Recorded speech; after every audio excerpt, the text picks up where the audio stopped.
morning YouTube. Depuis quelques semaines, sur la plage de Martha's Vineyard, une plage nudiste, un mystérieux voleur sévit. L'objet de sa convoitise, des bikinis.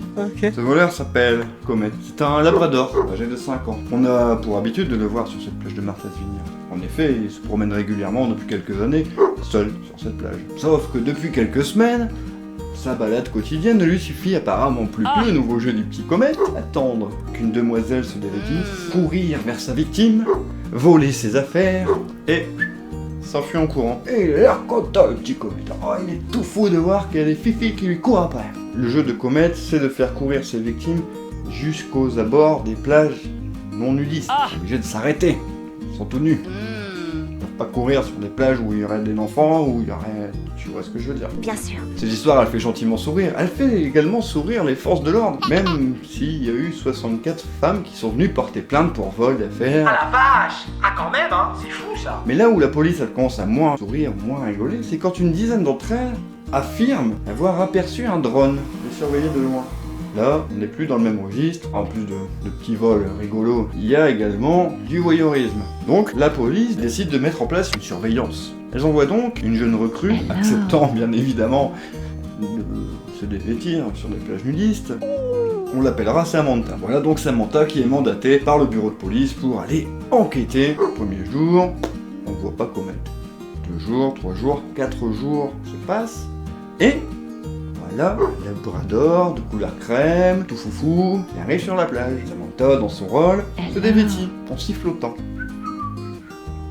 histoire d'attirer l'attention du chien. Et ça marche! Voilà le petit Comet qui rapplique, il fonce vers sa victime, vole ses affaires et repart en courant. Une centaine de mètres plus tard, le Comet s'arrête. Pourquoi? Samantha ne court pas après. Le labrador la regarde un peu dépité, lâche ses affaires et s'en va. Samantha se dépêche de se rhabiller et suit Comet à bonne distance. Après une petite balade de 3 km, Comet arrive enfin chez lui, avec Samantha. Et chez lui, on y découvre Bob Curtis, 34 ans, travaillant dans la télésurveillance. Bob Curtis, surpris, charmante demoiselle qui arrive avec Comet. Bonjour.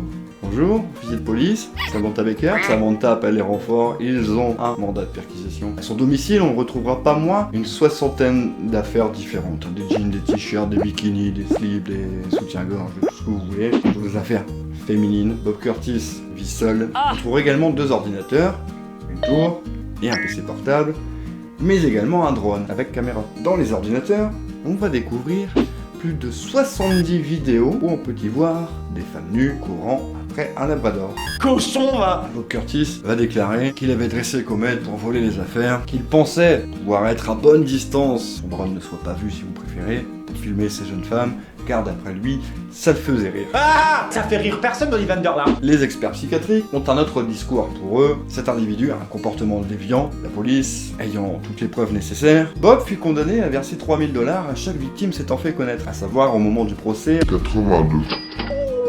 Il fut également condamné à 5 ans de prison pour voyeurisme aggravé à l'aide de matériel électronique. Il fut obligé de suivre une thérapie psychiatrique pour comportement déviant. Et quant à Comet, si vous vous demandez s'il a été placé dans un chenil... Bien sûr. Fini la plage pour Comet, bonjour les belles prairies de l'Oregon. Car en effet, c'est la mère de Bob Curtis qui a récupéré Comet. Elle vit dans l'Oregon, en pleine campagne.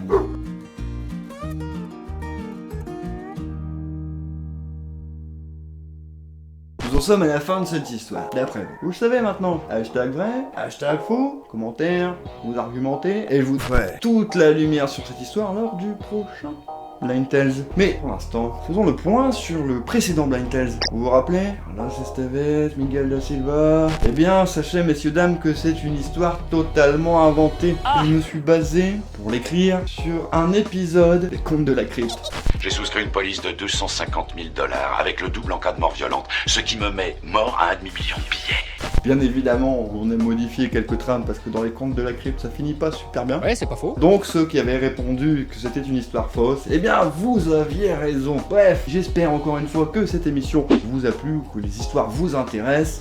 Je vous en raconterai encore d'autres très bientôt dans le prochain Blind Tales. Ciao YouTube.